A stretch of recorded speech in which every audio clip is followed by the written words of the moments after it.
this was a set, Murders at Karlov Manor, which could have easily taken place on Innistrad. Yeah, makes sense. Well, Spooky plane, murders, mysteries, you know, humans disappearing, yeah, the werewolf ate them at night, kind of makes sense. yeah. So Karlov and Markov, just a little bit too close for our liking. But let's get right into it, Johnny. Welcome again to Leagues Behind, the vodcast of the AGL, where we look at past tournament offerings. In this case, obviously, Murders at Karlov Manor. You can see the dagger hanging above Johnny's head, which indicates the set symbol, not the sort of Damocles on which this league design will be judged, hopefully. Um, and I'm Chris York. I'm the host of this podcast and the founder of the AGL, the current tournament organizer. With me again, thankfully, is Johnny Mariani. Welcome, Johnny. Hey, Chris, as always, thanks We for having me. Yeah, it's great to chat with you about these old sets, especially this one.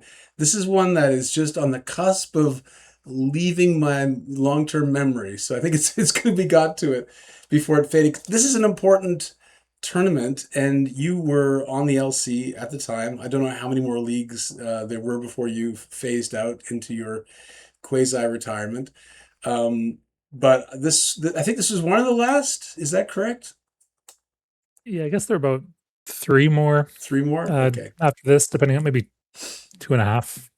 Okay. Yeah, But you had a hand in this one. You had a heavy hand on this one, I yeah, think. So, for the sake of people who weren't there at the time, and that is most of our, audience, what the heck was going on with Murders of Karlov Manor in terms of the tournament rules that we cooked up, and what, if anything, was controversial about them? okay. So the most important thing here is, as I've said many times, talking about league designs, is it's really important to have the right league for the right set. And there's been times where there's an idea and it's like, this is it. Mm-hmm. That he's been kicking around. This is the set for it. We got to do it. Yep. And this idea hadn't been kicking around, but it was definitely the right set to do it, and the only opportunity to ever do a league like this. And that's pretty much the driver of for what we did. It's not like something that had been brewing that had been in the back of their minds. It was just like, all right, we got the set that's about a murder mystery. There's there's puzzles planted in the actual card file. Yeah. I've never bothered looking for them, but they exist. Wizards was doing an ARG related to the set when it came out. Yeah, wasn't there Um, a clue? Wasn't there like a clue game like that you could some? oh, Yeah, yeah, there was a tie-in to Clue, Ravnica themed Clue, the actual classic board game, hmm, and so in all of that, it's like, okay, what if our league is a little bit of mystery based, little puzzle based, little detective based, and yeah, we came up with a rule set. We came up with the idea and then kind of figure out a rule set to make it work. I think. yeah. This is top down design, right? Par excellence. So now that we know why we did what we did, what did we do? So I think thinking back to this league, we all remember the puzzles and how there Yeah, were daily puzzles to solve, but yep, there's a lot more to it. yep, So going over the rules. Uh, Throughout this league, players are going to find clue tokens up to at least 10, or at least 12, actually, up to 18. And then throughout the league, you can cash in your clue tokens, but collect evidence to use your clue tokens to reroll a pack. And the more clue tokens you spend, the better your pack reroll is going to be. So if you spend 2 clue tokens, you reroll your pack into something random from the last 6 standard sets. If you spend 4 clue tokens, you choose which of the last standard sets you want, and you reroll your pack into that. If you spend 6 clue tokens, you roll 2 packs from sets of your choice. You pick one of those packs to keep. And the big daddy is spend 10 clue tokens at once, and you roll 2 packs from sets of your choice, and you keep both packs. Amazing. So, and this is coming a little bit off of Lost Caverns of Ixalan, where we had map tokens to reroll packs, Yeah. and so it was very much a very similar idea following that. But here we have sort of you could just spend a different amount of tokens. It's up to players to decide. Do I want to cash in now to get a boost now, or wait and save up? A little bit like we used later on in Aether Drift with Yeah. speed, and you Yeah. cash in your speed at 1, 2, 3, or 4. Anyway, This was the forefather of that mechanic. Yeah. Was there a sort of dominant strategy? Was there a way that people spent their tokens which sort of took over the meta, or was it pretty well distributed? it was a pretty healthy split, which is always relieving to see. Yeah. I mean, I'm sure one was more popular than the others. I don't remember which one, Yeah. but definitely there's reasons to do everything, and depending how your league's going, depending how many clue tokens you've earned at what point, there's different factors that are kind of going to naturally push players in different directions, and just the type of player you are. Yeah. Some people want to go for it right away. Some people are excited by, ooh, like, what's this cash 10 tokens at once, for 2 packs, like, if you want the big prize or not. Yeah, I remember Um, as a player, there was some good tension there in terms of like, it wasn't necessarily always obvious what the right thing to do was. So, and I do remember there was no sort of like consensus that I was aware of, at least, uh, that sort of led us to one path over the other. So, finding clues was important, and you got clues how do through a we number of different ways, right? Yeah, how do we find them? There's 3 different ways. Yeah, One is just lose a match, you get a clue token. So easy. everyone is guaranteed 10 clue tokens throughout the league. Then you can solve a case to get Hmm. 2 clue tokens, and you can solve 2 cases a league. And then you can identify a clue to get 1 clue token up to 4 times in a league. And just to keep things clear, we can, instead of saying identify a clue, we're going to just say solve a puzzle. Right. Because that's like That's what. identify the Yeah. clue as the flavor, but realistically, that's what we're doing. We're solving puzzles. Hmm. So solving a case um, was It's a mini game, right? a bit a mini game, a little bit of a guess who Yeah. or a Wordle or a mastermind type game. Yep. Deduction. Everyone has their own personal game.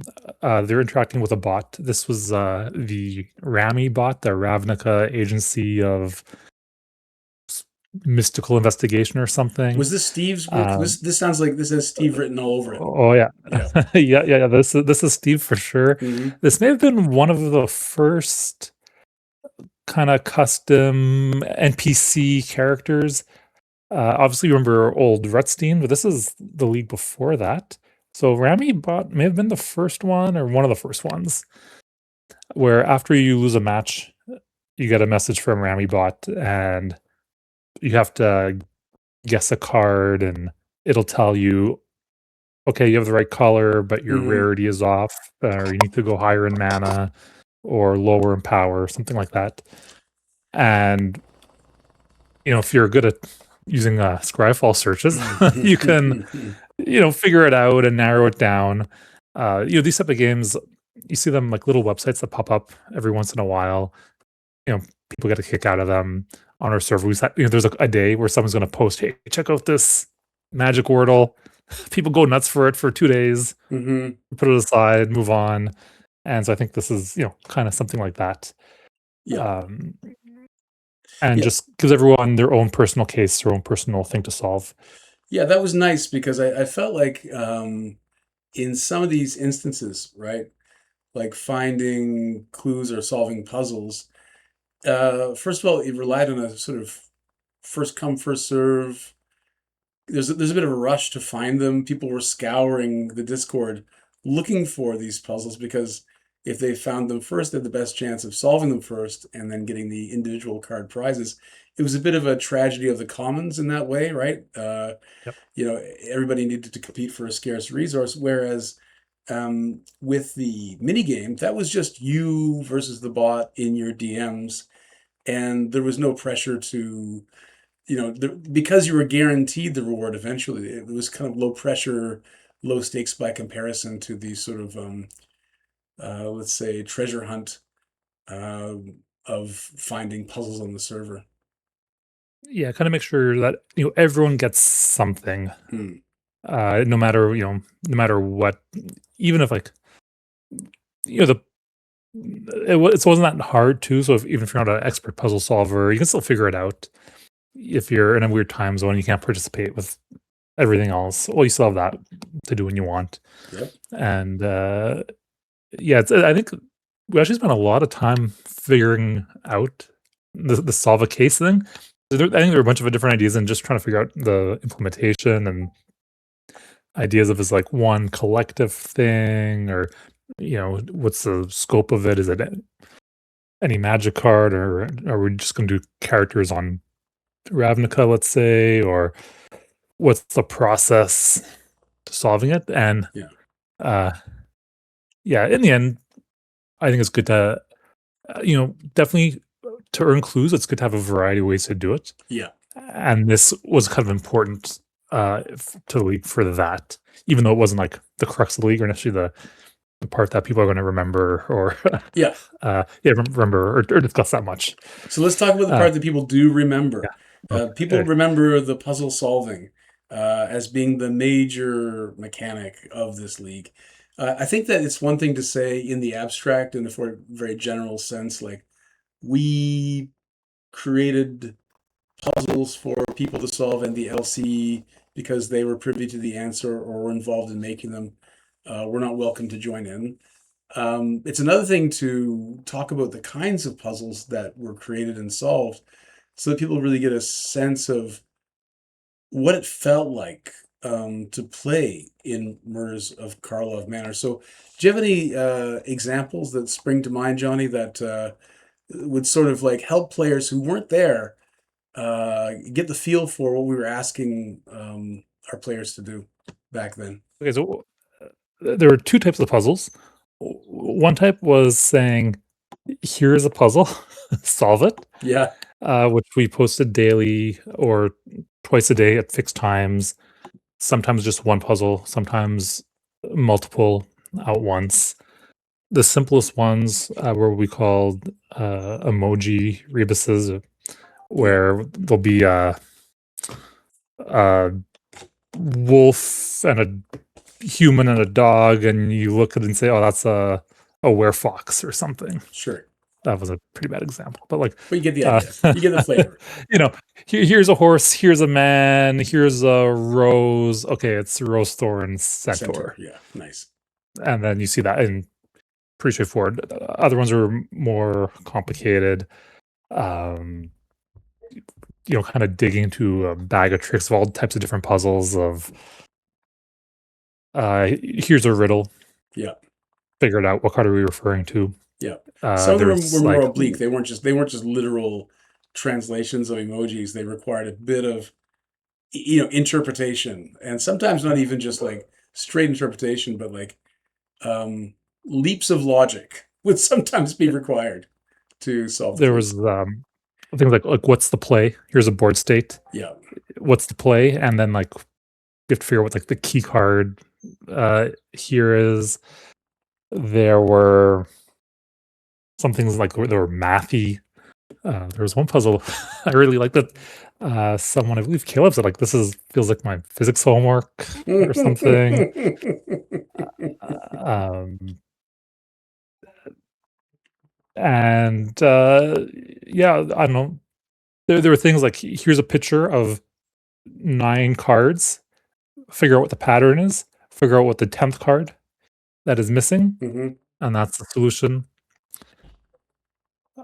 There was something like here's a link to a cube clipper file. Yep. take a look, figure it out. So there's a card that's doesn't belong. Which is Yep. it? Yep. That's the solution. Nice. Um, and all kinds of things. Besides that, I thought we had a pretty good variety. And then, so that was the major category of puzzles. The ones that we say, here's a puzzle, figure it out. Mhm. The other category was more like hidden puzzles or like hidden clues. So, for example, maybe there's, without saying anything, maybe there was like an announcement where certain letters were in italics, and if you read that announcement and you spot the italic letters, you're going to spell something out. There was one puzzle where someone made a comment on one of the Reddit posts promoting the league, and somehow, if you found that gave you an answer to something. In the rules document, there was a card name written in white text that if you knew to go look, you could find it hidden there.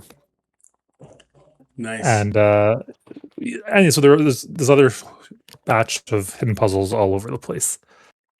It made people And paranoid. It made people very, very paranoid and very invested in a way that you don't often see with our leagues. Like it seemed like people spent an inordinate amount of time searching for, discussing, and trying to solve these puzzles. yeah, And I uh, think also there's a similar sort of load of responsibility on the league committee to kind of keep coming up with on a daily basis fresh puzzles to find and for people to solve. So like on both ends, it was a taxing league. Now this happened in the middle of the winter of 2024, so people are still inside. This might not be a good fit for a summer league, but for yeah, whatever reason, I think it helped people get through the winter doldrums in the winter of 2024.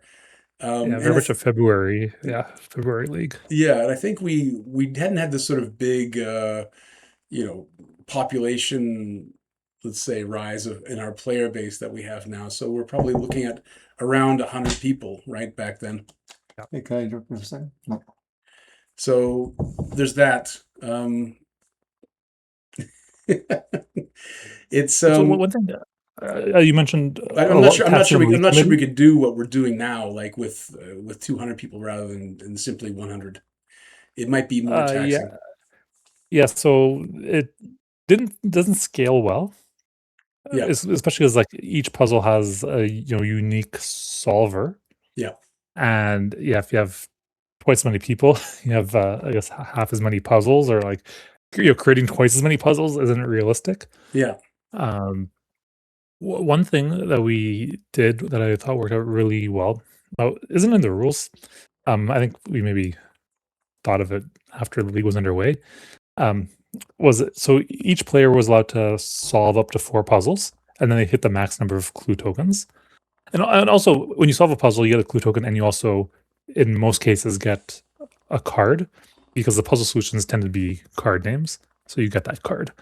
So once someone did 4 of those, we called them a master detective. Mm, They were taken out of the puzzle solving pool. Let other people, have a shot. right. And we, for the first batch of people, everyone who got that status within the first couple of weeks, we give them each the opportunity to create their own puzzle, which we would then use in the league, and that worked out really well.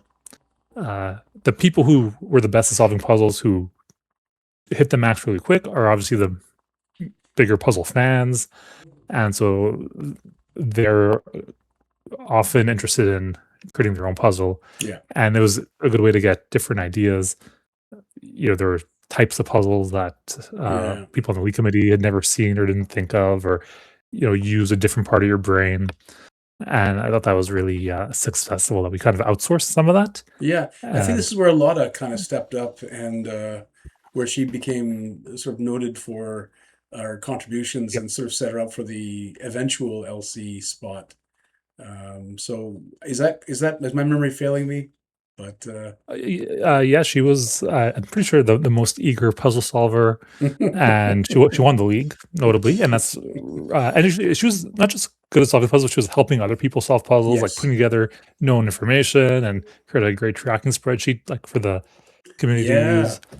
And then that you want is like, well, that's perfect. That's like who you want to win. The person who's the most into it, who's trying the hardest, who's helping everyone out. Yeah, So like well earned victory for sure. that worked out very nicely. Yeah, I gotta say. So that helped. And I think like community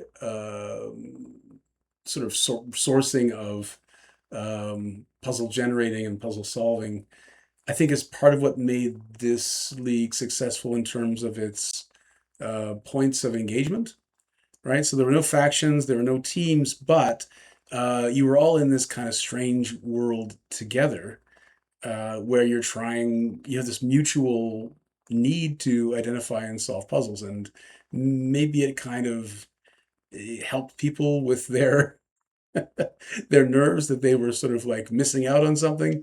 If they could sort of like have a group of people they could sort of work with, friends or acquaintances on the server, yeah, that could lead them towards that goal. It was a lot of fun. It was a lot of fun, but yeah, that part kind of goes both ways mm, because the puzzle solving was competitive, yeah, and so it's like I think we only had one puzzle that we said you can work on it as a team with other right, people, right. which was there's a big crossword, but it was actually solo solved by Sawyer. It was super impressive how quick he got it done. Hmm. But so there's some community aspect of like people helping each other out, but it was still very much like you want to solve it for yourself to get your clue and your card. But it was definitely good for the community, like because it's all this was out in the open. People are seeing it after puzzles solutions there. People can discuss it. And so it kind of gives everyone a reason to like check in once or twice a day also. You're not just playing your matches on Friday, leaving for 6 days and coming back next Friday. Right, It forced people to engage with the server. right, Um, right. which is good in some ways, Yeah, could be annoying for yeah. some players Well, also. let's get into it then. So we're 20 minutes in. Let's get into a possible critique of the league. We've talked about the good stuff. What about some of the critiques? So, for example, for me, I'm not really a puzzle guy. It's not my jam. I like games because they're iterative, right? You can play them again and again and again, and you get as much joy out of them as you did when you first played because you're sort of tackling a new scenario each time. That's why I like Magic, right? Because the game keeps changing. There's some things that stay constant, but there's a lot of variation. And even if you have the same deck, right? I mean, Richard Garfield mapped this out a long time ago. There are infinite possibilities that can occur between, two different decks, and they've got different cards in them. You never really exhaust the whole range of experiences you could have. Puzzles, on the other hand, uh, for me anyway, they have two kinds of valence. The first kind is frustration, in that you can't solve a puzzle. It makes you feel dumb and it drives you crazy, or you get bored, right? Because you solved it and there's nothing more to do with it. So for me, that's just not the kind of, let's say, tree of phenomenology I want to explore, right? Where it's either I'm frustrated or I'm bored. So Yeah. this was not my league. And it made me as nervous as hell to launch a league like this because, and here's where the critique comes in, and it's not just that this isn't a league for everybody, because every league includes some kind of part of the player base. So I accept that. The part that was the most dangerous, I think, is that we were tying individual card rewards to puzzle solving, which is to say, an activity that has nothing to do with how you play Magic. So we were giving people, pieces that could make them better at playing the game, but the way they got those pieces wasn't connected to their match outcome, which I think maybe is contentious for some people, although somehow we got away with it. And I feel like we got away. I still feel like this was like one of those things where we got away with it. In a way, like there could have been a huge backlash, but there just wasn't, because I think most of the people, if not all, were just too invested in this unique kind of experiment and this weird kind of fun that they couldn't have anywhere else. Thoughts on the critique? Yeah. So definitely, if you sign up for a Magic tournament, you want to play Magic. Right. You want to be kind of a jigsaw puzzle. Right. Right. Right. Yeah. So that's risky. An important thing here is, the solving the puzzles was really the sort of major thing about the major gimmick about the league. But like, if a player said, "I don't want to do this, and I'm just going to sit out," Yeah. uh, you're going to get 16. Okay, let's say you do your personal case. Um, you get all your clue tokens for losing matches. You get your solve a case, your personal guessing game Yep. clues, and then for the puzzles, we said everyone's going to get at least 2. The maximum is 4, but after 2 weeks, anyone who hasn't got any puzzles yet will give you one clue token. After 4 weeks, anyone who doesn't have 2 yet will give you 1. So in the end, someone who doesn't participate in the puzzle solving can still get 16 out of their 18 total clue tokens. Right. They just get them So, later like, than they would. yeah, they're a little bit later, and you're not going to get the card rewards. Yeah. But you're still getting, like, you're not giving up that much by not participating. You're getting 90% of the way there. But the perception is very different. Even though the LC worked very hard to make sure this wasn't ultimately unbalancing, I still do feel like a lot of people put way more time in than they should have trying to min-max this. Yeah. So for the individual card rewards, okay, that's another thing where that's definitely outside of our normal borders Yeah. of what we consider okay, what most people consider okay. Again, I don't want to go to a draft and the shop owner comes and hands a card to the guy sitting next to me. So you can play with that. Like, wait, what? Yeah. Yeah, that would definitely cheese you off, right? Yeah, but in this case, it felt necessary for the idea to work, and I think the idea was exciting enough or important enough, or like, this is the time to do it, that you just kind of have to accept that. We're on league number 50 now. It's important to have leagues that are unique and that do their own thing, that push in different ways. Yeah. And it was like, look, this is what makes sense here. We're not going to do it other times. We're not doing it for nothing. Yeah. There's a reason here. It makes solving the puzzles exciting. It makes the puzzles make sense when the solution to a puzzle is a card and you get that card, and that all fits together really well. And in the end, you're going to get 4 cards like that, but we're also giving everyone 16 packs of cards. Right. You're getting, everyone gets 200 other cards. Just some people might get 203 or 204. Right. But that did not stop. I think there was at least one card award that raised some eyebrows and maybe caused a little bit of controversy. Johnny, can you recall what that was? I think the biggest one was Shockland. Yep. And it was like given out on the first day, I think. Yeah. Watery Grave, I'm gonna say. And yeah, like, that's something that's in that person's pool all league. They're gonna use it all league. It's like no deck building cost if that's what they want to include. Was it that they could choose their own Shockland too, right? Was that part of it?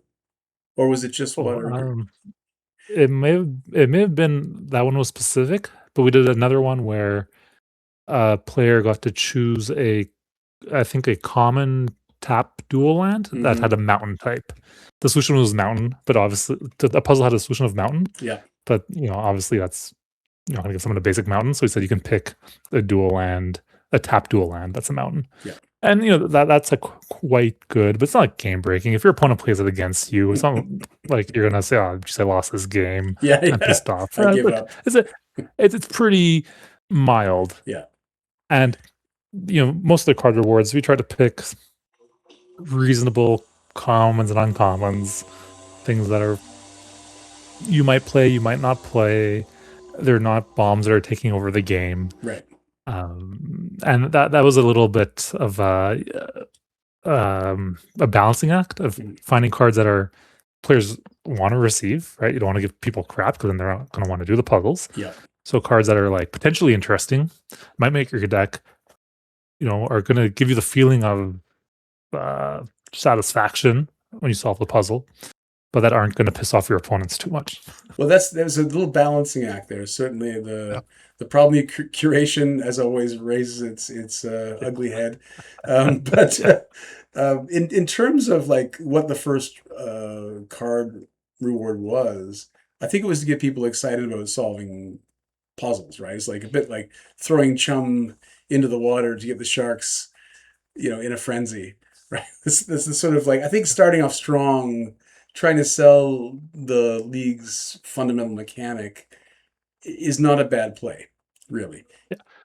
So one thing, to kind of pivot a bit on like criticism of the league, Yeah. is that we publish the rules with some redactions, which kind of fit the mystery theme. Like, ooh, you gotta find out.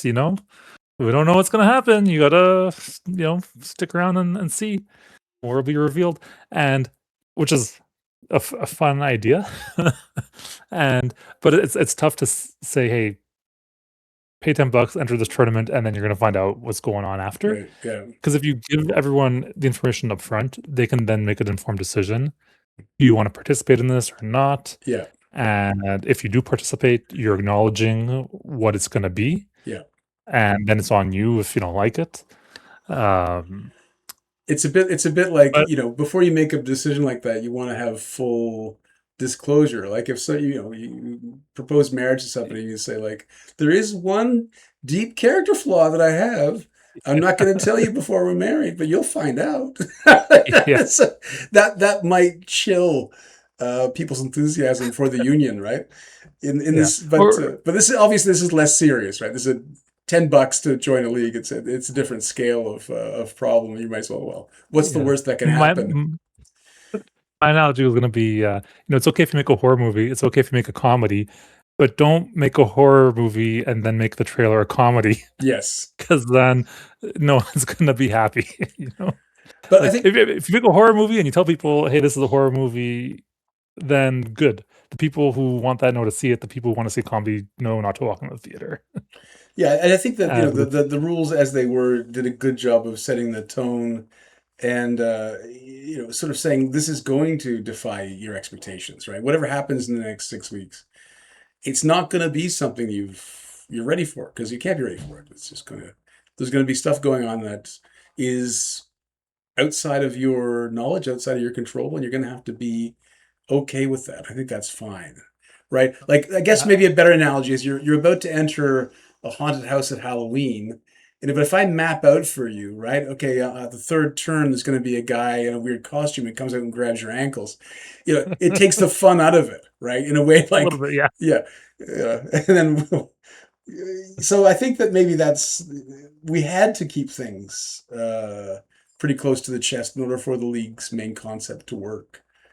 And I think it's amazing. Again, I'm looking back at these tournaments and I'm like, I'm amazed it worked. And again, I think it's the LC's dedication and hard work in sort of like producing a substantive body of clues that were sufficiently compelling, and also the player base's amazing show of good faith in not flipping over the apple cart and sort of like being patient with the LC as they rolled things out on both sides. Just a magnificent show of lots of good virtues. So I'm quite happy with how it turned out. I don't know if I'd want to like perform without a net like this in every tournament.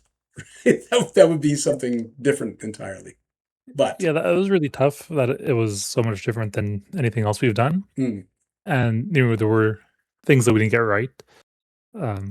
I think the rule of everyone's going to get at least one clue token after week 2 and the next one after week 4. I think that was a mid-week change. Even with things like what time are the puzzles going to go up, we adjusted during the league. Right. The difficulty of the puzzles. Sorry, the difficulty of the puzzles had to be adjusted during the league. I think we underestimated how long a puzzle would last if you present it to 100 really smart people and say first one gets a prize. Yeah. Most things don't make it beyond like 5 minutes, and so Yeah. some things have to be on the fly, kind of figure it out.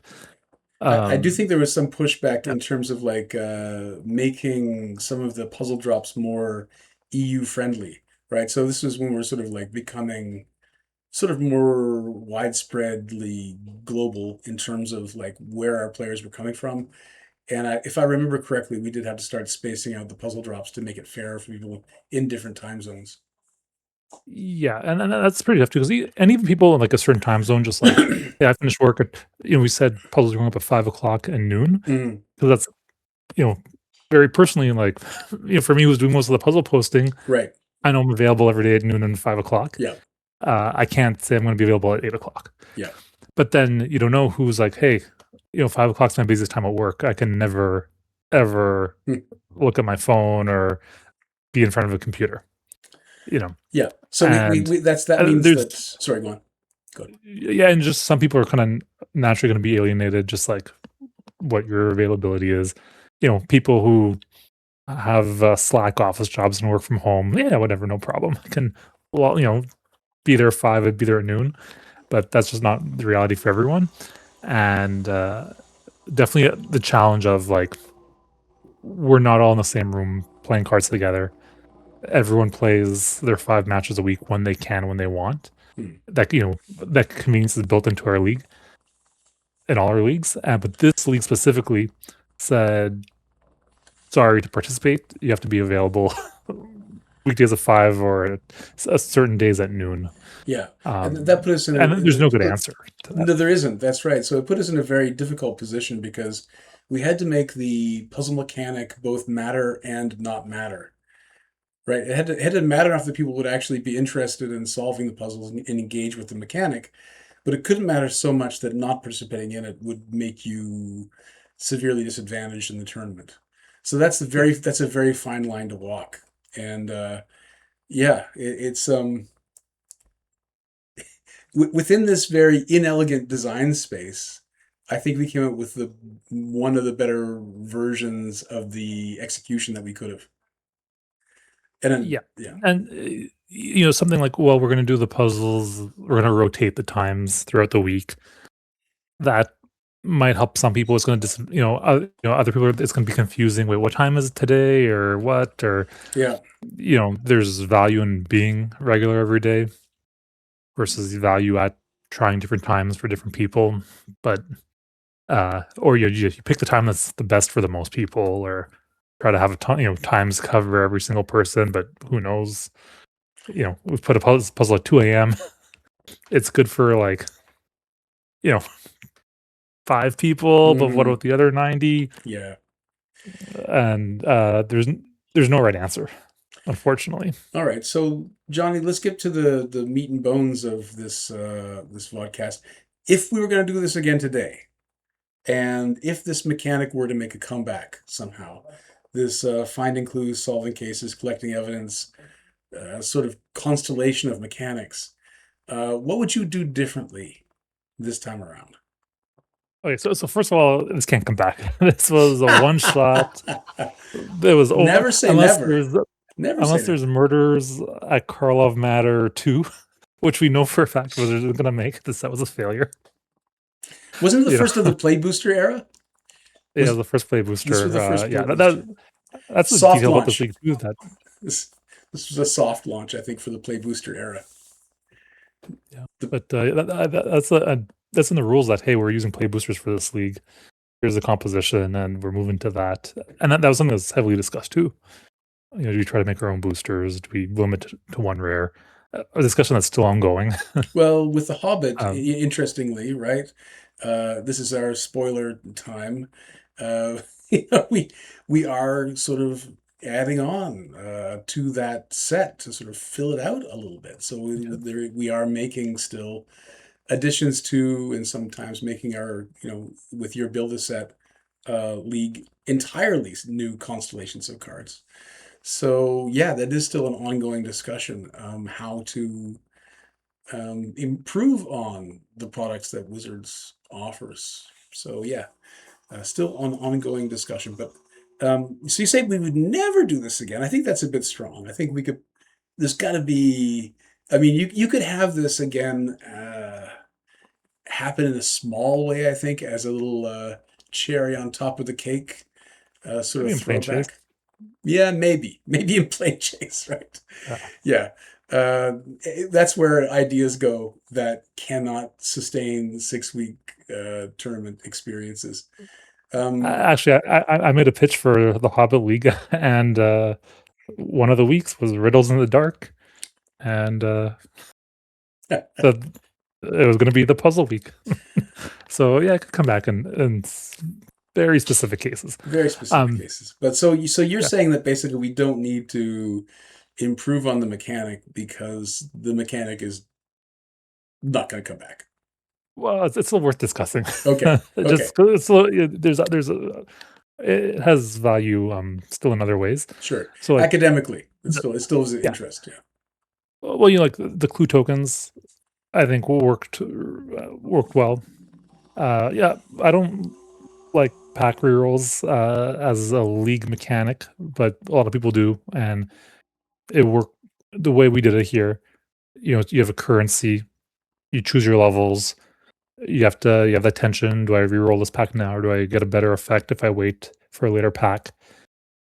I think that's good, and we've done other things similar to that, so I like that a lot. Um,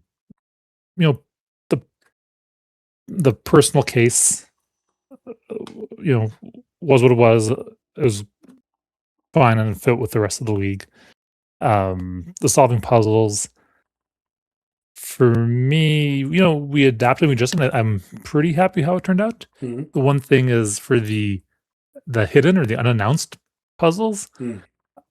For myself, I prefer if they were a little fairer, a little more contained, Right. because as you touched on, it does create, like, for players, like, a lot of anxiety of, like, where do I have to look, how much work do I have to go through every, like, the 50,000 cells in the standing spreadsheet to find a secret formula? Yeah, Do I have to looking go at look the through? website of the AGL, it's sort of like on WordPress somewhere or a Reddit post. Yeah, it's pretty far out. Yeah, that can be kind of unfair. Well, it definitely And favors more my mom, experienced players, right? Who know that those things exist and that they can be looked up and that yeah, they. but also, because once you start going, like, there can be an infinite number of things to look for. Yeah. If I look through the rules document, wait, is this an L or is it a capital I? And if it's capital I, what does that mean? I'd have to start looking at every L to see if it's a capital I instead.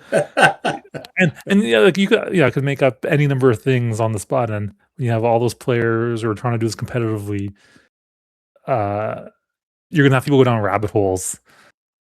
And if someone writes a message and there's a typo in it because they misspelt it, they spelled a word wrong because they typed wrong. Is that a clue, or did they Right. just mistype? Yeah. And now is that person going to check that person's post history to find something? So, I think I like the idea of controlling those puzzles a bit more. Yeah.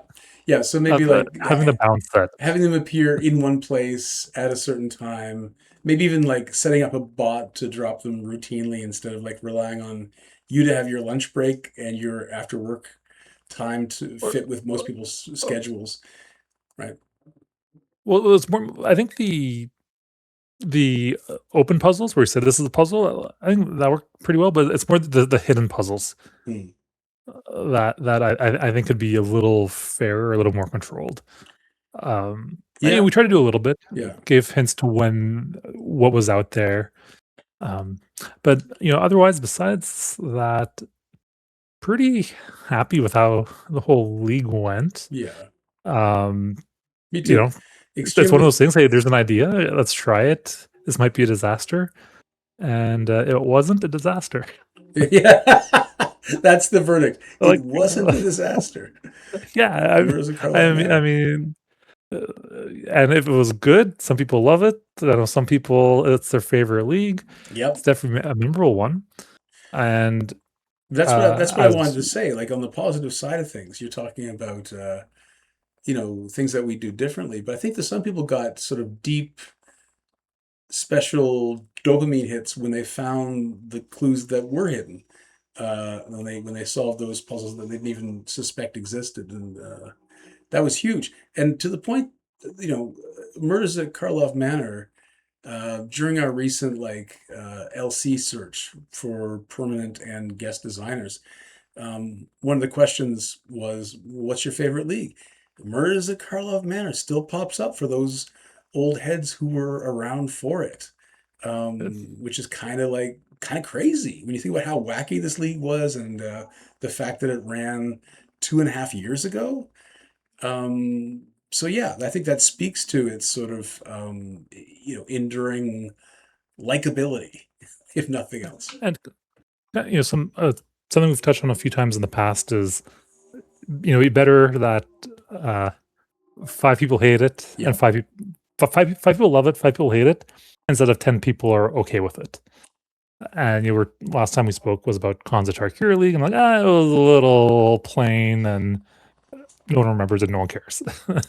But uh, MKM League was one of our biggest swings, one of our most unique leagues. And so yeah, for some people who like that, like swinging that direction, great. And if some people didn't like it, well, yeah, it's over in 6 weeks and you move on. Well, And this is the pendulum swing, if it, right? I mean, I think that yeah, Concept here, we looked at it at the end and we said, that was a bit stale, right? And I think that kind of emboldened the league committee to say, let's really swing for the fences this time, right? and besides like all the details of this league, like if you didn't like it, you still got to play 20 or 30 matches of Magic. Yep. Yep. Yep. Still gonna have fun that way. Your matches of Magic are way better than you're getting on arena queues. Opponents are polite, they're not spamming you, no one's roping you. Yep. Like just the baseline of if you don't do a puzzle, you still get to play in this tournament, and you still get to reroll your packs, and that's fine. So even like the negative part of it was very much on the perception side, I think, and then on the experience side, if that makes sense. No, I think you're right. And if you're one of those players who actually made it through this league, I'm looking forward to seeing your comments and see if Johnny and I we're just looking at the past through rose-colored glasses, or if Mars at Karlov Manor really is one of these tournaments that maps the conceptual space that the Arena Gauntlet League tournaments can inhabit in a good way, in a productive way. I tend to think that way. Again, like it's on the fringes of our tournament offerings, but one of the most ones that I'll never forget. Again, because it made me feel so anxious for a good few weeks until we got our momentum under us. I think up until the day of launching, I was sweating and twitching. So yeah. Even launch day was wild because we had a couple initial puzzles and like they were getting solved way too fast, and like it kind of like everything like unraveled very quick. Like Yeah. we didn't get to ease into it. Yeah, I remember like there was this feeling like the tank was empty, like the storage tank of puzzles got devoured more quickly than we anticipated it would. Like, oh, people will be puzzling about this for a couple of days. No, 50 minutes and then it's solved. Johnny, thank you very much once again for joining me to talk about this league. Thanks for your contributions back then as the LC and taking the time to reminisce about it with me. Do you have any final thoughts or words on this tournament? I don't know. That's a lot of fun. On our side, we didn't get to participate in it in the same way as players because we were limited from doing the puzzles and that. So we had definitely a much different perspective. But definitely one of my favorite leagues for like the overall experience. And it was definitely a league. The thing that stood out to me is like just like seeing how other people's brains work, how other people are thinking. Yeah. When other people are coming up with puzzles, like what are they coming up with when people are trying to solve puzzles? Where are they going? Seeing the creativity that people are coming up with, and how they're solving puzzles and how they're approaching things. And I don't know. I thought that part was really nice to kind of get a better sense of like who everyone is, um, see their personalities, and I think it was a very nice league for our community in that way, um, Yeah, I think I in a agree. unique way. It's like it was an open-ended psych experiment, right? It's like the Stanford Yeah, experiment, but with puzzles. But it didn't get ugly. It didn't get ugly like that. So yeah, I agree. It was kind of it was revealing, and I think that maybe part of the thing about me was, if things in a league don't engage me, I'm kind of okay with setting it aside. So people who really sweated about the puzzles and really were like concerned about min-maxing every potential advantage, I found it difficult to relate, because I'm like, you just like yourself, like 90, you're going to get 96% of the way just by doing normal stuff. So just relax. But I can also understand, like, I'm aware now that we have a part of our player base that will get really uncomfortable or really worried if all this isn't laid out very clearly and very, very, very explicitly.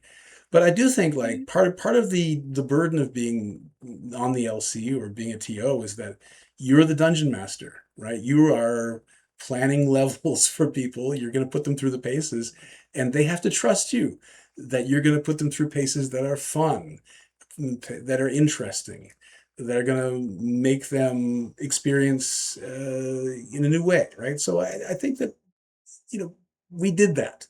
We did that for them. And yeah, we didn't get to see all the glory of it, but there's a certain satisfaction that comes with being a dungeon master or a tournament organizer or whatever, or a yep, league committee yep. member. And we got to have that fun in spades in this league in a way that we don't normally get to when everything's on the table. All right, man. That's a great way to put it. Yeah, we're at the end of our allotment for looking back at Mirza Karlov. Man, thanks again for everything, and until next time, man, be good. Thanks, Chris. Bye for now.